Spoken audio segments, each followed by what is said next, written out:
Good morning everyone. நாங்கள் செஞ்ச project name என்னன்னா எர்த்குவேக் அலாரம். இதோட யூசஸ் என்னன்னா ஹாஸ்பிட்டல், ஸ்கூல்ஸ், அப்பார்ட்மெண்ட் போன்ற மக்கள் கூட்டமாக இருக்கிற இடத்துல எர்த்குவேக் ஏற்படுறதுங்கிறது யூஸ்வலான விஷயம் இல்லைனாலும் ரேராக நடக்கிற ஒன்று. எர்த்குவேக் தடுக்கிறதுங்கிறது யாராலையும் முடியாது, ஏன்னா அது ஒரு நேச்சுரல் டிசாஸ்டர். ஆனால் அதுலேருந்து நம்மளை தற்காத்து கொள்ள முடியும். அதுக்கான ஒரு டிவைஸ் தான் கண்டுபிடிச்சிருக்கோம். அந்த டிவைஸ் தான் இது.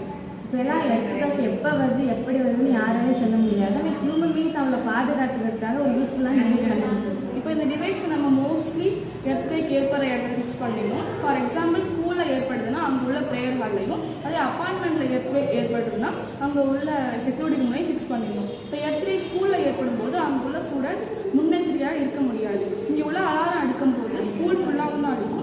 அங்கே உள்ள ஸ்டூடெண்ட்ஸ் அவங்கள காப்பாற்றுறதுக்கு இந்த டிவைஸ் உதவும். இதே ஹாஸ்பிட்டலில் இந்த எர்த்குவேக் ஏற்படுதுன்னா அங்கே நிறைய பேஷண்ட்ஸ் இருப்பாங்க. அங்கே மயக்கத்தில் இருக்கலாம், இல்லை கால் முடியாமல் இருக்கலாம்.